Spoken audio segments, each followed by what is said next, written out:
네, 이번 시간에는 인공지능 학습용 데이터 라벨러 전문 교육 중에서 AI의 저작권과 안면인식 초상권에 대해서 설명드리도록 하겠습니다.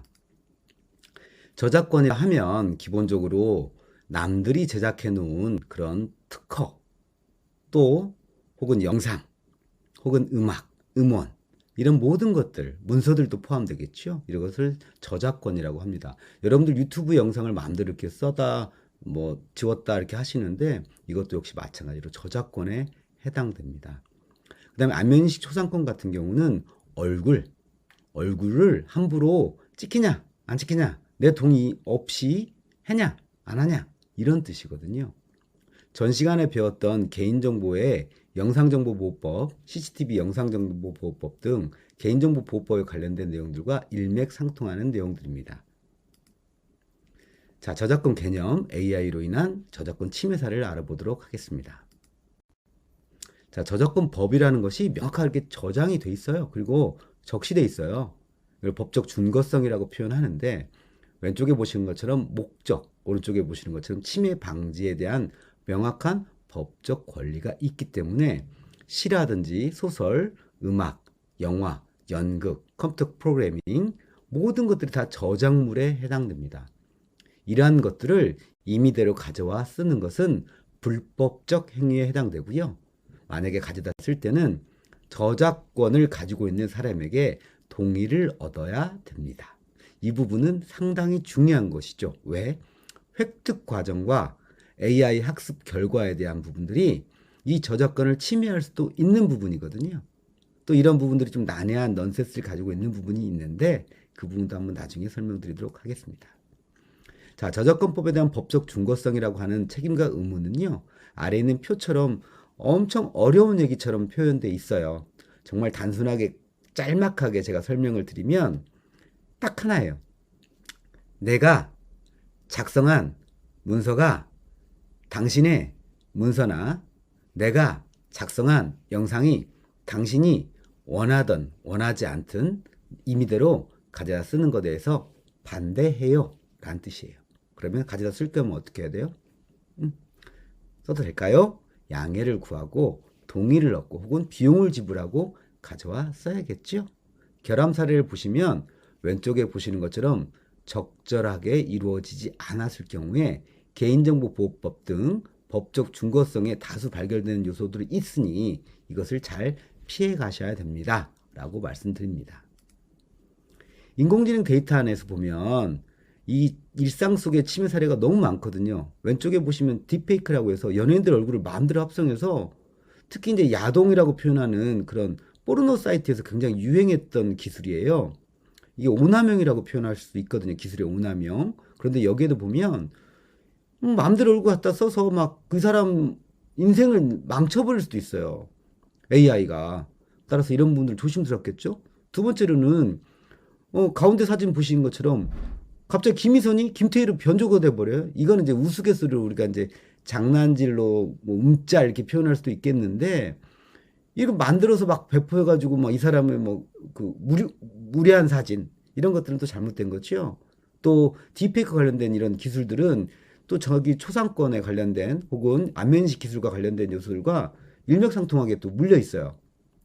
또 여러분들 공짜 좋아하잖아요. 막 가져다 쓰는 거 전부 다 저작권에 위배되는 사례들입니다. 또한 인공지능 학습용 데이터를 사용할 때 저작권 동의 없이 유튜브에 있는 내용이나 사진을 막 가져다 쓰는데요. 위험한 일입니다. 절대 안 됩니다.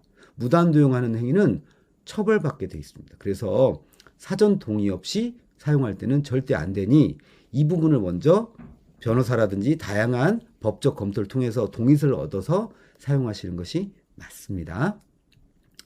자, 저작권 침해에 따른 또 해결 방안을 보실까요? 보시는 것처럼 저희는 임의대로 이 저작권에 대해서 침해했어 안 했어를 체크할 수 있도록 하는 표를 만들어 놨어요. 국가에서도 이미 저작권 보호위원회에서 보호원에서 만들어 놨어요. 여러분들한테 배포를 하고 있거든요.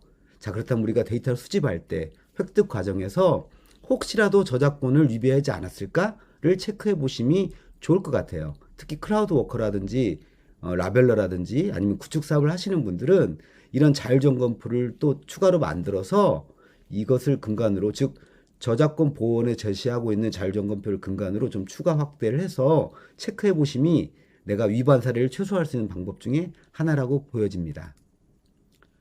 따라서 여러분들은 이 저작권에 대해서 특히 이 딜레마라고 표현하는데 상당히 지금 개인이라든지 기업에서는 데이터를 구축해야 되고 홍보해야 되고 자기가 마음대로 써두라고 해놓고는 가져다 썼더니 나중에 소송을 걸어버리고 이런 창작이라든지 이런 부분들이 상당히 좀 곤란할 때가 있어요. 이런 것들은 기본적으로 우리가 법적 테두리 안에서 안 된다라고 생각하시고 하시는 게 좀 더 편안하게 그리고 안전하게 데이터를 구축할 때 획득을 할 수 있을 거라고 봅니다. 따라서 인공지능 윤리와 마찬가지로 우리의 윤리의식이 좀 더 탄탄해져야 된다는 생각을 저는 여러분들한테 말씀드리고 싶습니다. 자, 안면인식 초상권 한번 볼까요? 안면인식 초상권 역시 마찬가지로 민법에 나와 있습니다. 제 751조에 보면 재산 이외의 손해배상이라고 하는 영역이 있는데요. 여긴 신체의 자유라고 표현되어 있습니다. 정신적 고통을 주면 안 되거든요. 농담으로 코미디언들이 이렇게 표현을 해요. 초상권이 있거든요. 이렇게. 맞습니다. 촬영할 때도 역시 마찬가지로 동의 없이 촬영된 사진은 전부 다 마스킹 처리하든지 아니면 영상을 가려주든지 이런 부분들이 필요하네요. 그래서 식별이 가능하다든지 상업적 목적으로 허용된다든지 아니면 무단 도용을 했을 경우에는 상당히 많은 문제점이 있다라고 말씀드립니다. 물론 벌금은 작을 수도 있어요. 그렇지만 AI는 아까도 말씀드렸지만 윤리 과정이 정확하게 필요하다고. 그래서 여러분들 스스로가 AI가 바르게 커가기를 원한다면 이런 부분도 좀 지켜주십사 말씀드립니다. 이 초상권에 대한 법적 중거성 이거를 검토해 보시면 보통 개인정보 관련된 것들과 물려 있어요. 그래서 개인정보 뭐 조치, 보호 조치 이런 표현들과 같이 물려 있거든요. 따라서 초상권 자체는 민법에 한해서 이만큼이지만 개인정보보호법은 크거든요. 자, 여기에 맞춰서 여러분 스스로가 책임과 의무를 좀 다해 주셨으면 하는 생각이 듭니다. 침해의 다양화를 보시면 잘못하면 감시사회로 이루어질 수도 있어요. CCTV라든지 혹은 과도한 블랙박스의 찍힘과 수사권에 대한 확장, 그 다음에 유튜브에 막 공공연한 공공장소에 내 얼굴 찍힌 걸 막 확대하거나 이런 부분들은 상당히 좀 문제가 있지요. 그래서 뭐 유튜버들도 마찬가지지만 이 초상권을 너무 가볍게 보는 사례가 있어요. 또 밑에 PPL이라든지 푸딩 얼굴 인식이라든지 이런 부분들도 보면 장난처럼 보여지고 있지만 사실은 그렇지는 않거든요. 정확하게 개인 정보 동의를 얻어야 됩니다. 얼굴을 함부로 쓰시면 안 된다는 얘기를 지금 말씀드리고 있는 겁니다. 또 안면인식이라고 하는 이런 기술들은 엄청 높아져 있는 상태거든요. AI가 똑똑해졌어요. 그러다 보니까 사진 데이터를 아예 삭제해라 라고 캐나다 정부에서는 아예 대놓고 AI 회사에다가 딱 명령을 내려버려요. 내 동의 없이 마음대로 사진 쓴 거에 대해서 학습시킨 거에 대해서 반대한다. 또 이렇게 나와 있어요. 그러니까 영국도 캐나다도 역시 마찬가지, 우리나라도 마찬가지예요. CCTV나 영상 촬영에 대해서는 철저하게 보호 조치를 해주셔야 됩니다. 누가? 여러분들이. 왜? AI를 학습할 때 윤리를 좀 가르치면서 같이 가야 되니까 여러분 스스로가 윤리가 돼야 AI도 배우겠죠? 그런 부분들을 설명을 드리는 겁니다. 또 그 안산에 보면 AI 얼굴 인식 어린이집 사업이 있었는데 이게 개인의 정보 침해가 있다. 그래서 좀 우려스럽다라고 하는 또 이런 뉴스가 나왔어요. 이런 부분들도 상당히 아동학대가 원래 식별의 목적이었으나 이게 이 영역을 벗어나 버리거나 또 이게 일반인 누구나가 볼 수 있는 상태로 넘어가 버리거나 혹은 감정까지도 읽어버릴 수 있는 상황까지 와버려서 이게 어디서부터 어디까지 영역을 존중해줘야 될 것인지는 아직도 딜레마에 빠져 있긴 합니다만 그래도 되도록이면 목적성에 부합된 형태로 AI 알고리즘이 활용돼야 된다라는 데는 저는 동의합니다. 여러분들 스스로도 한번 판단해 보셔요. 아, 이게 진짜 이게 어디까지 이거 AI로 이렇게 해야 될까? 이걸 좀 고민해 봐야 되지 않을까? 라는 생각이 드실 겁니다. 보시는 것처럼 초상권 침해 관련된 이 체크리스트는 저희가 비트레스가 자체적으로 한번 추가 수정 반영해 놓은 내용들인데 이러한 부분들을 기본적으로 정보보호 가이드라인이 있거든요. 따로 바이오 정보 다운받으셔서 살짝 고치셔서 안면인식 관련된 걸로 초상권 관련된 걸로 살짝 고치셔서 추가 수정 반영하셔가지고 구축 과정 때 적절하게 사용하셨으면 작은 바람이 있습니다. 자, 안면인식 기술의 현주소를 한번 살펴볼까요? 엄청납니다. 지능형 CCTV라고 들어보셨죠? 이제 여러분들 테러 집단에 대한 테러 분자만 AI로 확인하는 게 아니고 일상생활에서 여러분들의 행위나 여러분들의 얼굴, 감정까지도 표현할 수 있는 기술이 와 있어요. 그래서 보시는 것처럼 아래 예시를 보시는 것처럼 얼굴 인식 기반 신원 확인도 가능하고요. 출입 시스템 쪽. 그다음에 카메라를 이용해서 블랙박스뿐만 아니고 CCTV에서도 여러분들이 어떤 행위를 하고 있고 어떤 생각을 하고 있고 졸고 있는지 이런 부분들도 카메라가 좋아지니까 AI 기술이 좋아지니까 식별해낼 수 있다는 거죠. 아마 좀 있으면 차 내에서 술을 먹으면 이 냄새로 화학적 성분의 냄새로 인지를 해가지고 키가 동작을 안 하게끔 즉 시동이 안 걸리게끔 하는 것이 이미 기술이 나와 있거든요. 또 이게 자동적으로 CCTV하고 연결돼서 자동 신고하게끔 될 수도 있어요. 이제 점점 세상이 이상하게 변해가는 거지. 이제 예전에는 좀 이게 되는데 지금은 좀 이게 안 될 수도 있는 상황이 되는 거죠. 안면인식 기술이 그만큼 발달되고 있어요. 물론 나쁜 점도 있지만 좋은 점도 있어요. 다양한 형태로 여러분들이 손이나 발, 얼굴, 스마트폰을 열어서 뭔가 하는 게 아니고 자연적으로 지문 인식 이런 게 아니고 비밀번호 얼굴 찍어서 뭐 이렇게 그냥 얼굴만 딱 대면 알아서 딱 좋겠죠. 물론 이게 오류도 많아요. 현재 수준이 굉장히 높아졌죠. 또 이런 기술들이 감정 인식을 또 자연스럽게도 해주는 형태로 와요. 그래서 딱 보고 우리 집에 있는 뭐 음성 영상들이 주인님 오늘 슬퍼요? 음악 제가 좋은 거 하나 추천해 드릴게요. 좋은 세상이죠. 그런데 이게 밝히고 싶지 않을 때도 있잖아요. 그러니까 이게 너무 좋은 건지 좋지 않은 건지 딜레마가 좀 존재하는 건데 특정 얼굴 인식하는 기술이 이미 나와 있습니다. 또 감정인식 기술이 계속 활발하다 보니까 이것을 실제로 그냥 오픈 소스로 올려버렸어요. 그래서 이걸 가지고 활용해봐. 니네 많이 써봐. 그래서 야 니네 구간별로 니네 참여도가 높다. 동감인식이 높다. 공감도 효과가 높다. 이런 앙케이트 조사를 안 하고 그냥 바로 이 사람들의 호응도가 높아. 이걸 추출해낼 수 있는 기술도 이미 나와 있는 상태입니다. 자, 그렇다면 우리가 어떻게 이걸 또 막아낼 수 있을까요? 대응 조치가 필요하겠죠. 침해 이슈와 대응방을 보면 일단 개인 단말이라든지 전자기기의 보안성을 좀 높일 필요가 있는데요. 사실 이게 부정적인 효과로 보면 굉장히 부정적이에요. 그런데 긍정적인 효과로 보면 편하잖아요.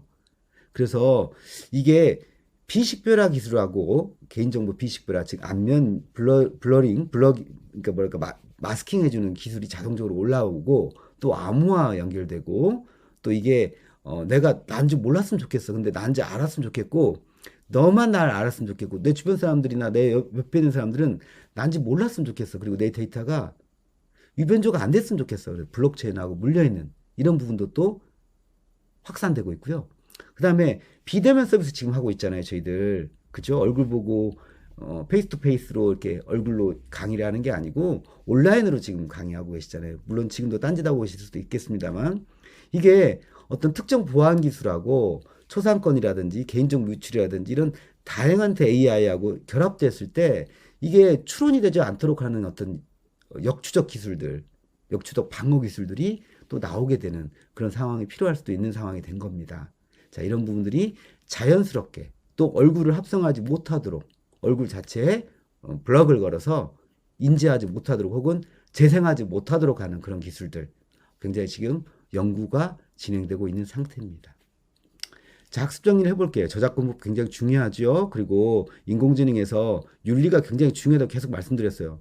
사람의 인식 변화가 결국에는 우리 생활을 편리하게 하지만 반대로 이 인식이 나쁜 영향을 끼칠 수도 있거든요. 그래서 저작권, 초상권, 안면인식 기술을 적절하게 잘 활용하고 우리가 획득할 때, 정제할 때, 가공할 때 구축 사업 안에서 최소한의 권리를 좀 보장해 줄 수 있도록 하는 책임과 의무를 다했으면 하는 생각이 듭니다. 자, 이번 시간에는 지식재산권입니다. 자, 지식재산권은 좀 특화하고 좀 물려 있어요. 앞에 있는 저작권하고 또 상당히 일맥상통해요. 자, 이런 부분을 한번 살펴보도록 할게요. 지식재산권은 말 그대로 침해 사례에서 보면 지식재산권이 뭐야? 오픈소스하고 좀 물려 있어요. 남들 것을 가져다가 써서 모델 쪽과 그다음에 가공 그 도구 있잖아요. 정제 도구들. 공짜 좋아하시잖아요. 운영체제뿐만 아니고 막 한글도 막 가져다 쓰시고 PPT도 막 가져다 쓰시고 공짜를 다 쓰시잖아요. 공짜를 좋아하는데 세상 공짜가 없어요. 이 사람이 공짜로 쓰세요라고 하기 전까지는 공짜는 없는 거예요. 우리는 불법을 저지르고 있는 거예요. 이런 지식재산권의 최소한의 권리는 AI가 더 빨리 배워요. 나쁜 것은. 그래서 이 부분들을 좀 설명드리고자 합니다. 자, 지식재산권의 종류, 침해 사례를 좀 알아보도록 할게요. 지식재산권의 기본법은 제20조, 21조 이렇게 정확하게 딱 나와 있어요. 말 그대로 권리를 보장해줘야 된다는 얘기죠. 그래서 지식재산권이라 하면 산업재산권, 저작권, 그다음 신지식재산권, 특허 이런 뿐만 아니고 인간이 창조적 활동을 하는 모든 것들을 다 지식재산권이라고 하네요. 아시겠죠? 자, 권한 문제가 있을 텐데요. 인공지능에 대한 지식재산권 소송 판례가 처음 튀어나왔어요. 왜? 인공지능이 새로운 그림을 그렸어요. 자, 이걸 누구 소유일까요? 인공지능을 모델을 만든 사람이 소유일까요? 아니면 인공지능 그 프로그램을 갖고 있는 사람이 소유일까요? 아니면 이 처음에 아이디어를 낸 사람의 소유일까요? 상당히 좀 복잡하시겠죠? 네. 그게 지금 지식재산권 사례로 남아 있어요. 아직도. 근데 이게 최종 결정이 내리지 못한 상태에서 지금 21년까지 지금 쭉 와 있는데 인도에서도 역시 마찬가지로 이게 저작자가 이게 이거 극적극적 하는 거지. 저도 잘 모르겠어요. 여러분들 아시겠어요? 또 지식재산권을 오남용해서 이것을 잘못했던 내용들이 있어요. 영상에서 잠깐 보시면 이거는 그냥 인간의 고유 영역이라 여겨왔던 창작의 세계.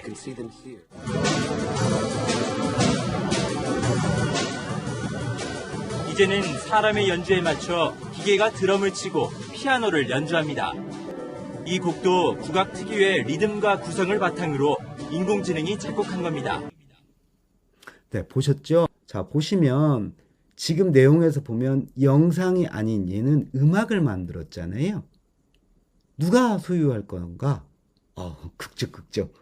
이거 누가 가져가야 되지? 상당히 문제가 있겠죠. 인간의 고유 영역이라 여겨왔. 네, 다음 장 보시면 인공지능과 또 지식재산권에서 또 다른 형태의 소설을 써버렸어요. 글을 쓴 거예요. 우와, 어떡하지 이걸? 어떻게 해야 되지? 누구 걸까요? 자, 보면 책임도 문제가 있겠지만 돈을 벌잖아요, 얘들이. 돈을 벌게 해주잖아요. 와, 이런 시대가 왔어요. 왔는데 이걸 좋아만 할 게 아니고 자, 이런 상황까지 왔을 때는 사람의 영역을 점점 침해하고 있는 건 맞잖아요. 그런데 이 지식재산권에 대한 분할 문제도 상당히 민감하잖아요. 돈이니까. 이런 부분들을 어떻게 할 거냐. 상당히 고민스럽습니다. 자, 미래에는 어떻게 될까요? 미래 같은 경우는 기술적, 윤리적 어떤 가이드라인을 통해서 저희가 최소한의 지식과 최소한의 지식재산권과 최소한의 그런 것들을 좀 혼란스러움을 막기 위해서 다양한 위원회를 구성을 해서 자, 이것은 네 거, 이것은 네 거, 이것은 네 거 재판에 가기 전에 먼저 좀 정리해주는 그런 과정들이 좀 진행이 되고 있고요. 또 이 공개에 있어서 사용권 등은 현재 지금 국내는 무료예요. 국민들 한해서. 외국인들은 쓰면 안 돼요. 원래. 우리나라 자산이니까. 이런 부분들은 오픈하겠다라고 딱 선언을 하거든요. 즉 내가 만든 데이터를 내가 만든 저작권물을 마음대로 쓰세요라고 하는 경우가 있고 쓸 때는 상업용 쓸 때는 돈을 주세요라고 하는 정확한 구별을 좀 해주게끔 유도를 해야 된다는 거죠. 또 이런 부분을 또 보호해 줄 건 철저하게 우리가 보호를 해줘야 되는 상황이 된 거고요. 지식재산권에서 이해상충 문제 존재하죠. 특히 오픈소스는 심하다고 말씀드렸잖아요. 이 오픈소스를 한번 보도록 하죠. 보통 오픈소스라고 하면 특히 모델 쪽, 그 다음에 가공, 라벨링, 도구 쪽에서 가장 많이 활용을 하고 있는 상태예요.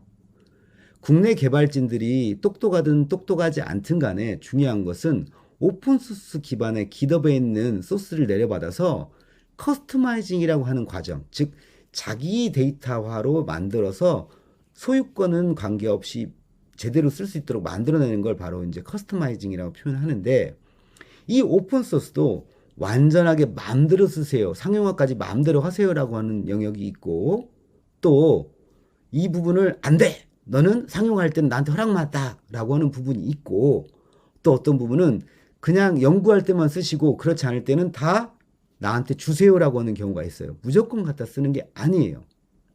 그래서 본 문서에 제시한 것처럼 오픈소스는 완전한 형태가 아니에요. 커스터마이징 기본적으로 가야 돼요. 왜? 빠른 시간 안에 같이 쓰고 공유하고자 하는, 그 다음에 문제를 같이 해결하고자 하는 용도로 오픈소스를 개방해서 같이 연구하는 목적으로 만들어 놓은 거지, 상용화로 가려고 했던 것은 아니었거든요, 목적이. 물론 상용화로 해도 돼요. 그런데 이 부분들은 문서가 빈약해요. 개발 문서들이 빈약하다는 뜻이죠. 직접 커스터마이징 하면서 수고가 좀 필요해요. 또 지적재산권에 대해서 명확하게 제시를 하셔야 돼요. 또 스스로가 오픈소스를 가져다 쓸 때 내가 상업용 할 때는 저작권에다가 문의를 하고 오케이를 받아야만 돼요. 허락을 받아야 된다는 거죠. 이것은 앞전의 시간에서 똑같이 얘기했던 얘기하고 똑같은 얘기예요. 즉 상대방을 존중해 주세요. 이 교재도, 이 교환도 다른 곳에다가 복사 방지하지 마세요, 복사하지 마세요라고 제시했잖아요. 그렇지 않게끔 요청을 드린 건데 똑같이 이걸 카피 앤 페이스트해서 막 가져다 쓰신단 말이죠. 잘못된 것일 수도 있어요. 그래서 교환을 쓸 때 저희도 출처를 제시하지만 여러분들도 출처를 좀 제시하시고 쓰시면 좋겠습니다. 역시 마찬가지 해결법 중에 하나네요. 출처를 명확하게 제시를 해서 저작자를 보호해주고 존중해달라는 얘기입니다. 이해되시죠? 쉬워요. 어렵진 않습니다. 자, 학습정의를 보시면 기본권, 지식재산권, 저작권법에 대해서 여러분들 스스로가 좀 지켜주십사 하는 거고요. 누구의 소유인지 잘 모를 때는 정확하게 출처를 명시해서 추후에 법적 문제가 되는 것까지 감안해서 판단해 주시고요. 이익물이 생겼을 때는 나중에 저작권자가 튀어나오면 적절하게 잘 대응을 해주셨으면 좋겠고요. 오픈소스를 가져다 쓰실 때도 역시 마찬가지로 상용할 때 원 저작자의 의도를 명확히 파악하셔서 사용하시는 게 맞고요. 마지막으로 이러한 법 테두리 안에서 움직이실 게 아니고 우리 스스로가 자정 노력을 통해서 침해하지 않도록 하는 노력이 굉장히 중요하다고 저는 봐요. AI에서 필수 과정에서 우리가 이게 도덕 과목처럼 돼버렸는데 이 법적 테두리 안에서 움직이는 것도 중요하지만 우리 스스로가 이것을 지켜야 된다고 저는 생각을 해서 이 강의도 되도록이면 도덕적 형태의 강의로 지금 진행이 되고 있는 형태로 구성이 된 겁니다. 그러니 AI도 중요하지만 AI를 학습시키기 위한 사람의 마인드도 굉장히 중요합니다. 그 부분을 여러분들도 이 시간에 확실히 딱 잡고 아 그래 알겠어 내가 뭐 해줄게 뭐 쉽게 가시면 좋을 것 같습니다. 자 6장이네요. 자 6장은 여러분들이 라벨러와 크라우드워커 교육이 있어요. 라벨러와 크라우드워커 교육 안에서 여러분들이 어떻게 비전을 가지고 어떤 식으로 도전을 해야만 이 새로운 시대, 새로운 환경에서 새로운 직군과 경력으로 인정받을 수 있는지를 설명드리는 시간입니다. 굉장히 중요한 시간일 수도 있고요. 말 그대로 버리는 시간이 될 수도 있어요. 왜냐하면 관심 없는 사람은 이거 듣고 싶지 않거든요. 그렇지만 이 영역이 새로운 환경으로 패러다임을 바꿀 수 있는 영역이기 때문에 한번 들어보심도 나쁘지 않다고 봅니다. 자, 라벨러, 크라우드워커 중요하죠. 자, 여기에서는 비전과 방향성을 제시하려고 노력하고 있어요. 그래서 그 부분들을 한번 잘 고민해 보시고 아, 국가가 이렇게 가는구나. 그리고 아, 우리나라가 이렇게 해서 뭔가 방향성을 가지고 새로운 직군, AI의 새로운 어떤 직군들과 직업을 가지고 노력해주고 있는데 내가 이 경력을 갖고 미래가 불안한데 나 어떡하지? 이렇게 하지 않을까라는 생각이 드는데 투잡, 쓰리잡도 가능하잖아요. 요새 뭐 엔잡러라고 표현하는데 그 부분 명확히 보시고 경력으로 인정받으셨으면 좋겠어요. 그 부분을 제가 설명을 드리도록 하겠습니다. 자, 이 라벨러 과정 한번 먼저 이해해 보도록 할까요?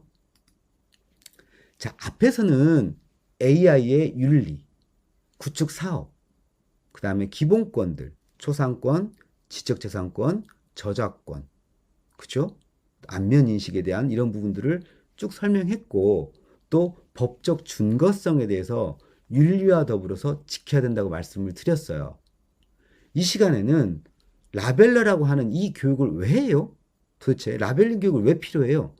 이 필수 교육 과정 뒤에는 다양한 형태의 유형별 라벨링 교육이 존재합니다.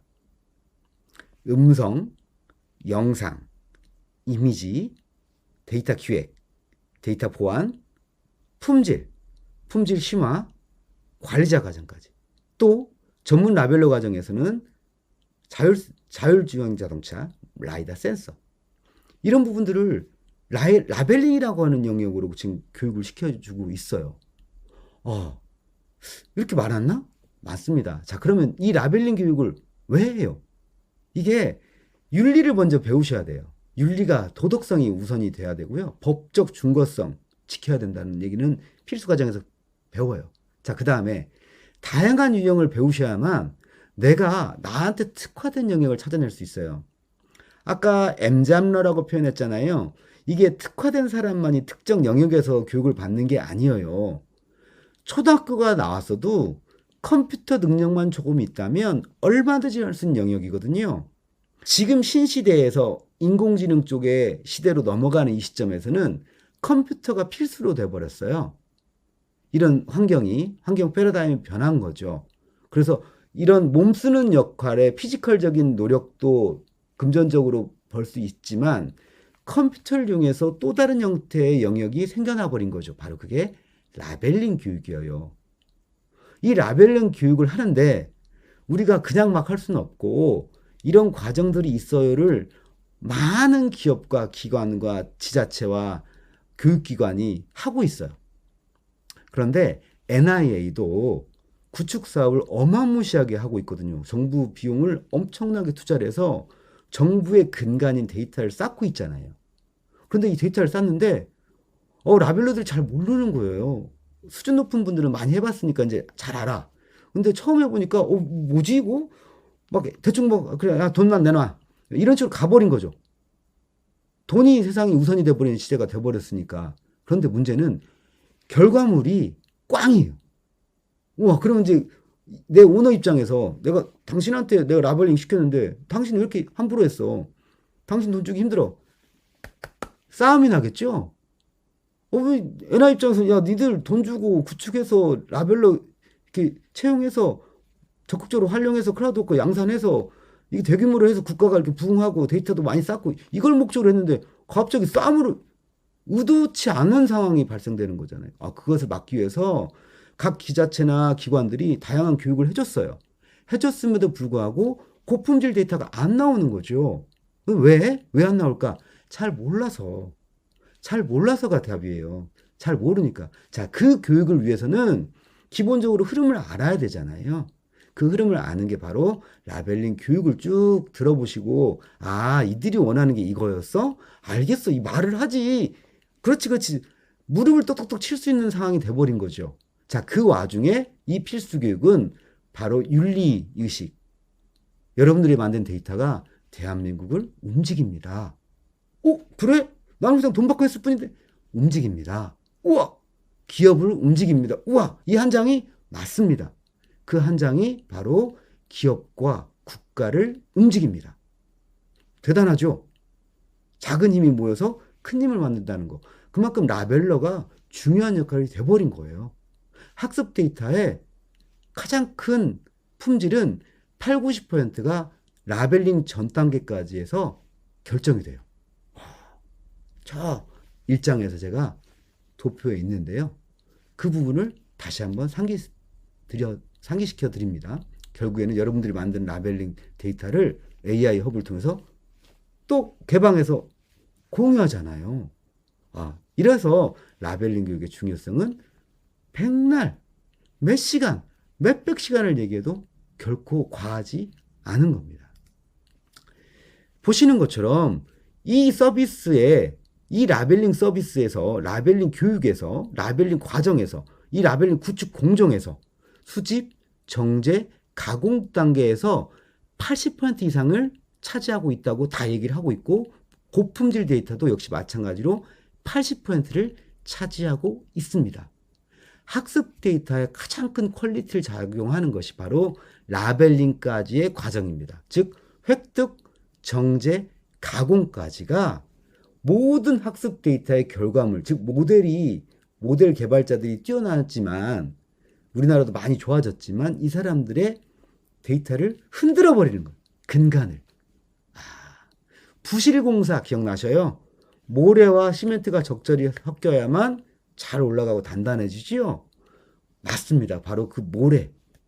쌀이 맛있어야 밥맛이 좋아지지요? 바로 그 쌀입니다. 그 다음에 음식이 생기는 거죠. 데코레이션들. 바로 이러한 부분들을 여러분들이 해주는 겁니다. 그래서 이 숙련된 라벨러가 우리는 없어요. 부족해. 그래서 숙련된 전문가를 막 키우고 싶어. 마구마구 키우고 싶어. 그래서 전 세계에 수출할 수도 있을 것 같아요. 왜? 전 세계에 지금 라벨링 시장에 전쟁을 하고 있거든요. 중국, 인도, 일본, 미국, 유럽 다 해요. 다 하고 있어요. 우리나라처럼 대규모로 하는 경우는 중국이 1순위죠. 그런데 우리나라 지금 진행하고 있잖아요. 벌써 4, 5년 됐잖아요. 더 많은 데이터가 필요해요. 왜? AI를 잘 쓰는 게 목적이니까. 정확하게 쓰는 것도 좋고 잘 써야 되는 것도 좋고, 그리고 AI를 통해서 다양한 서비스가 나와야 되는데 데이터가 부족하면 다양한 서비스가 나올 수가 없고 오판을 하게 되죠. 왜? 학습 능력이 떨어지니까. 무시하는 건 아닙니다만 우리가 교육을 받을 때 초등, 중등, 고등, 대학교, 대학원까지 교육을 받을 때 이 교육을 제대로 받은 사람들은 다양한 목적으로 쓸 수 있겠지만 대충 받은 사람들도 역시 인생 살아가는 데 지장이 없어요. 그렇지만 AI는 그렇지 않습니다. AI는 제대로 교육을 받아야만 제대로 된 학습 결과를 내밀을 수가 있는 거예요. 그래서 라벨러가 중요하다는 거죠. 보시는 것처럼 데이터 라벨링이라고 하는 과정은 특정 문서, 특정 영역, 특정 이미지, 특정 영상, 특정 데이터에다가 부여를 해요. 너는 이거야. 내가 너의 이름을 불러주었을 때 너는 나의 뭐 이름이 되었다. 뭐 좋은 시 있잖아요. 부여를 해주는 겁니다. 바로 이런 부여, 정보를 딱 입력해주는 걸 데이터 라벨링이라고 합니다. 그러면 라벨링 데이터는 또 바꿔서 뭐라 그래요? 그 레이블드 데이터, 레이블 데이터, 라벨드 데이터 이렇게 표현하는데, 이 라벨링 데이터는 바로 파일의 형식, 해상도, 속성값을 갖고 있고 어노테이션, 외워두세요.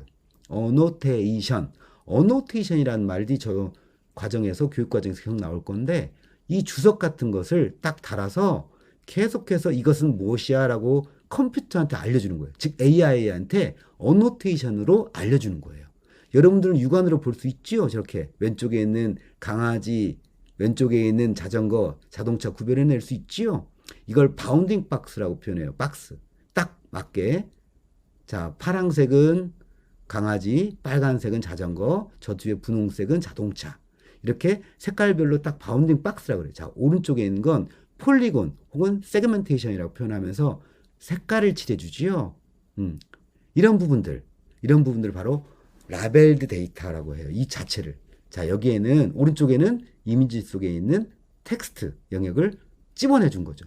자, 이런 것들 통칭해서 컴퓨터는 못 알아들어요, 이것을. 그래서 야, 좌표 어디에 이 색깔이 어디 박스의 시작점이 여기야. 이걸 바로 어노테이션이라고 합니다. 이해되시죠? 라벨 데이터 안에 어노테이션. 이해되시죠? 자, 그래서 왼쪽에 보시는 것처럼 라벨링 전은 저렇게 생겼고요. 라벨링 후는 저렇게 바운딩 박스가 되어 있네요. 자, 오른쪽 그림 한번 보실래요? 오른쪽 그림은 좀 어려운 내용이에요. 자율주행자동차 쪽인데요. 센서 데이터의 사례예요. 그래서 그림이 자세히 보셔야 될 거예요. 이 그림을 보시면 좀 약간 어려울 수도 있어요. 그래서 제가 좀 확대를 해볼게요. 보시는 것처럼 확대를 해서 잘 보시면 박스가 이렇게 쳐지죠? 박스가 노란색 펴진 이게 바로 뭐가 AI가 기계가 보는 뷰가 이렇게 생겼어요. 사람은 밑에처럼 보거든요. 밑에 사진처럼. 그런데 AI가 볼 때는 어노테이션 된 저 좌표 값으로 이렇게 봐요. 크기, 박스 형태. 자, 왼쪽에 노란색 보이세요? 왼쪽 하단의 그림. 가운데 그림하고 매칭이 되죠? 또 보시면 가운데 있는 또 노란색 이런 마킹 표시가 되잖아요? 또 이런 것들이 네 번째 그림에 있는 이 박스를 이런 식의 그림으로 보여지는 거예요. 이해되셔요? 즉 사람이 보는 거하고 이 AI가 보는 뷰는 달라요. 그래서 AI는 좌표값하고 다양한 이미지 자체에서의 그런 지시를 알려줘야 되는 걸 바로 어노테이션이라고 한다고 했잖아요. 이 어노테이션 값을 보고 이 그림이 무엇인지 뭐였는지를 알고 있어요. 자, 어노테이션은 그러면 자동차 써줘야겠네요. 딩동댕동. 어노테이션 좌표는 야 자동차는 여기서부터 여기까지야. 그림이 이만큼 있으면 너는 여기서부터 여기까지가 자동차야. 자, 얘는 자동차라고 하는 거야. 를 알려주죠. 이게 바로 어노테이션. 이걸 다 통칭해서 라벨드 데이터라고 표현합니다. 바로 여러분들은 그 과정을 배우실 거예요. 자, 왼쪽에 텍스트 라벨링 데이터 쪽이고요. 오른쪽은 음성 데이터 라벨링 쪽이에요. 자, 텍스트 쪽은 텍스트 나름대로 박싱을 치죠. 이렇게 라벨 데이터에서 저게 뭐야, 저게 뭐야, 저게 뭐야 이렇게 알려줘요. 그래서 이 텍스트는 뭐야 이렇게 학습을 시켜주죠.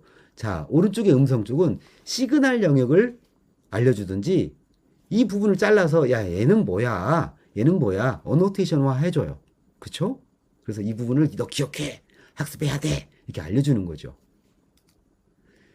자, 지금까지는 라벨링 과정들에 대한 어떤 교육이 필요함과 그리고 AI 윤리를 통해서 이 교육을 자연스럽게 가야 되는 AI한테 알려줘야 되는 의무를 가지고 설명을 드렸어요. 법적 중거성도 얘기를 했고, 자, 그리고 라벨링이 왜 필요한지, 라벨링의 데이터가 무엇인지, 라벨링 데이터 안에 어노테이션이 무엇인지 짤막하게 설명을 드렸어요. 자, 그렇다면 이런 라벨링 과정들을 하는 사람들, 라벨러라고 통칭하는, 자, 그 다음에 라벨러뿐만 아니고 크라우드 워커, 수집하고 획득하는 사람, 정제하는 사람도 크라우드 워커가 될 수 있거든요. 크라우드 워커라 하면 자연스럽게 그런 외부의 일감을 받아와서 프리랜서처럼 일하는 사람들이에요. 내 직업 따로 있고 엔잡러. 그런데 이 경력을 어떻게 산정할 거냐. 내가 인정받고 싶어. 나 고급 숙련자야. 나 왕년에 침 좀 뱉었어. 쫙 머리 좀 날리고 이렇게 하고 싶은데 야, 그걸 어떻게 알아? 경력서 갖고 봐. 뭐뭐 했음. 막상 시켜보니까 거짓말이야. 이럴 수도 있잖아요. 이런 부분들을 정확하게 인지시켜주고 하는 과정들이 바로 경력 개발 경로. 아시겠죠? 자, 라벨링 경력 비전을 보면 학습자, 지금 여러분 학습자예요. 자, 이걸 이제 작업자라고 표현하고 작업자에서 숙련 작업자. 이것을 또 확대되면 전문 분야 라벨러가 되는 거고 데이터 검수 혹은 검사자가 되는 거예요. 자, 이것도 더 경력이 높아지면 AI 창업을 할 수도 있고 전문 강사가 될 수도 있고 AI 프로젝트 PM과 PL이 될 수 있겠네요. 오, 다양하게 갈 수 있다는 거죠. 처음에 시작은 미약했으나 네 끝은 창대하리라. 아, 좋은 말입니다. 이 부분으로 갈 수 있는 거죠. 자, 경력을 통해서 비전하고 방향성을 한번 보도록 하죠. 자, 경력으로 보면 라벨링 데이터는 경력 단절 여성부터 시작해서 모든 사람들이 다 할 수 있어요. 할아버지 할머니까지도 컴퓨터만 할 줄 안다면. 물론 초등학생도 할 수 있긴 한데 미성년자이기 때문에 돈을 줘야 되는 입장에서 보면 좀 쉽지는 않죠. 그 다음에 뭐 언어, 시설물, 방언, 이미지 뭐 다양한 형태로 구분을 했던 것들을 잠깐 예시로 이렇게 오른쪽에 화면으로 예시를 뒀어요. 이런 사람들이 필요하지 않겠어요? 이것이 정답은 아니고요. 더 많은 사람들이 필요할 수도 있겠죠. 전문 형태의 도메인 지식을 갖고 있는. 도메인이라고 했던 영역을 잠깐 설명을 드렸습니다만 유형을 말하는 거예요. 농촌, 뭐 미용사, 혹은 뭐 의사, 약사 이걸 전문 도메인이라고 표현하는데 이런 전문 도메인도 필요하고 또 이 안에서는 또 다른 형태의 뭔가 필요하겠죠. 그거를 또 받아서 정리하고 뭔가 하는 사람들. 다양한 형태의 크라우드소싱 영역이 필요한 겁니다. 그래서 가공 일자리까지가 확대되고 있는 상황. 즉 획득, 정제, 가공. 모델은 완전 전문 영역이라 개발자 쪽이어서 빼고요. 이 부분은 크라우드 소싱이라고 하는 크라우드 워커들이 필요한 영역들입니다. 자, 그 부분을 여러분들이 하실 수 있는 거죠. 저희가 지금 초안으로 작년에 잠깐 작성하셨던 내용들인데요. 이거는 이제 기존의 NIA에서 우리가 개발 경력을 위해서 라벨링 실무자라는 등급이 있고 기술자라는 등급이 있고 라벨러 관리자라는 영역으로 나눠볼 수 있겠다. 그래서 예시를 지금 만들어 놓은 상태고요. 이게 지금 현재 국가직무능력 표준이라고 하는 NCS에 지금 올라가 있는 상태고 이 그림을 지금 업그레이드 시키려고 하고 있어요. 자, 여러분들 만약에 초급이라고 한다면 지금 왼쪽 맨 하단에 있는 초급 데이터 라벨러로 교육과정을 시작하신 거예요. 혹시라도 여러분들이 나는 좀 짬밥 좀 돼. 중급이야. 그러면 중급, 즉 1, 3개월 정도 이상이 되고 프로젝트 3개 이상을 좀 진행해봤던 경험, 중급 정도 되겠죠. 고급은 1년 이상. 내가 좀 할 수 있어. 내가 좀 라벨링에 마우스에 좀 침 좀 뱉어. 뭐 이런 표현을 하잖아요. 전문가로. 이런 부분들에 대해서 고급. 자, 그러면 전문 분야 어떤 거냐? 1년 이상에 대해서 고난이도 작업. 아까 라이더 같은 그런 센서, 자율주행 자동차 같은 혹은 3D 같은 복잡하고 고난이도의 메쉬 구조를 갖고 있는 이런 3D 뷰어 관련된 라벨링을 할 때 이런 부분들은 전문 분야를 표현하겠죠. 물론 헬스케어 쪽도 전문 분야가 필요할 수도 있어요. 특화 분야들도 전문 분야가 필요하죠. 자, 이것을 또 데이터를 이게 맞아? 의미가 정확히 온 거야? 이 라벨링이 제대로 된 거 맞아? 를 판단해 주는 사람 바로 품질 검사자라고 합니다. 관리자. 이 영역도 라벨링 기술자 영역에 속하겠네요. 마지막으로 이 사람들이 또 업그레이드가 돼서 PM이 될 수도 있는 거죠. 전체를. 따라서 이것은 현재 지금 예시이기도 하지만 현재 더 업그레이드 돼서 여러분들한테 정말 경력과 비전이 명확히 보일 수 있도록 설계를 지금 진행하고 있고요. NIA와 NCS를 겸해서 NIA 측에서 지금 NCS에다가 제안을 해서 지금 현재 이 구축 과정에 대한 공정 과정에 대한 이 라벨러뿐만 아니라 크라우드 워커 경력을 인정받게 하기 위한 과정을 지금 올해 진행하고 있어요. 그래서 12월 말에 나오면 내년에 어느 정도 돼서 NCS로 이제 시범 교육을 하고 내후년에는 명확하게 국가 인정을 받을 수 있는 그런 경력이 될 거라고 확신합니다. 보시는 것처럼 NCS 설계 과정이 진행 중인데요. 처음 설계했던 내용보다는 좀 11개로 좀 많이 늘었어요. 그래서 구축 기획, 획득 계획, 데이터 획득, 저장 관리, 정제, 라벨링 관리, 라벨링, 결합, 변환. 이건 한번 읽어보셔요. 그래서 직무 능력 설계에 대한 부분들이 있는데 여기 보시는 것처럼 국가 직무 능력 표준이라고 해서 NCS라고 하는 이 용어가 있어요. 이것은 아마 여러분들 회사를 가실 때 나중에 기관이나 기업을 가실 때 NCS 기준 딱 내놔. 그러면 여기에 맞춰서 제시를 하시는 거거든요. 그만큼 공공성을, 공정성을 인정받을 수 있다는 얘기예요. 기존처럼 경력으로 내가 막 뭔가를 제시하고 포트폴리오를 내고 막 이런 것도 중요하지만 국가에서 인정하는 정식 직업으로서 자리매김할 수 있다는 거. 그리고 내 경력만 제대로 살 수 있다면 지속적으로 업무를 할 수 있다는 것. 그리고 비용과 연결된다는 것. 단가가 세진다는 거죠. 이게 핵심이네. 그래서 돈을 벌더라도 인정받으면서 돈을 벌 수 있는 과정이 된다는 것입니다. 이해되시겠어요? 자, 현재 지금 저희 교육과정을 설명드리고 있는데요. 2022년도 NIA에서 역량 강화 사업으로 지금 교육하고 있는 15개 커리큘럼을 한눈에 지금 보여드리고 있습니다. 그래서 필수과정을 포함해서 왼쪽에 필수과정, 초급과정, 중급과정, 고급과정으로 이렇게 음성 텍스트가 구성이 되어 있고요.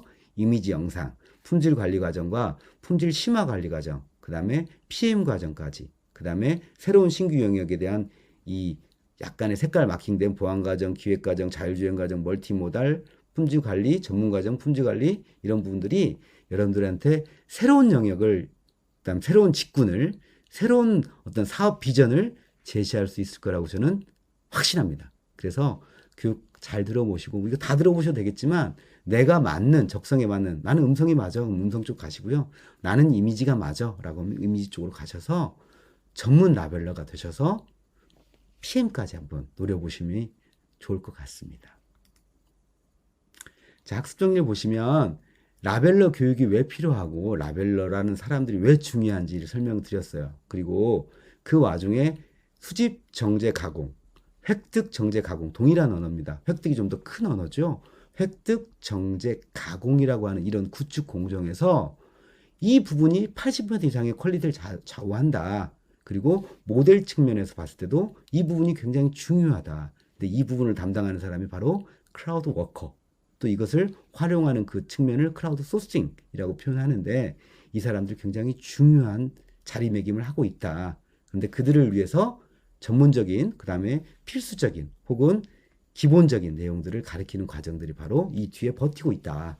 이런 부분들을 잘 설계하고 반영해서 경력으로 인정받을 수 있는 커리어를 쌓을 수 있도록 하면 좋겠다라고 저는 생각합니다. 네, 그 과정 때문에 이렇게 2시간 동안 여러분들과 얘기를 했고요. 다양한 의견들, 다양한 또 반영들이 있을 건데 그건 또 교육 과정에서 또 들어보시면서 특화 과정들이 몇 개 있고 전문 과정들이 있고 또 그다음에 기본 심화 과정들이 있기 때문에 한번 잘 들어보시고 필요한 것들은 그때그때 꼭 담당 강사들이나 그 전문 기관들한테 한번 질문하셔서 내가 가야 될 방향성을 좀 정확히 갖고 가셨으면 하는 생각이 듭니다. 그냥 의무적으로 듣지 마시고 꼭 인생 설계하듯이 잘 설계하셔서 좋은 결과가 나올 수 있기를 하는 작은 바람이 있습니다. 참고 자료는 다음과 같고요.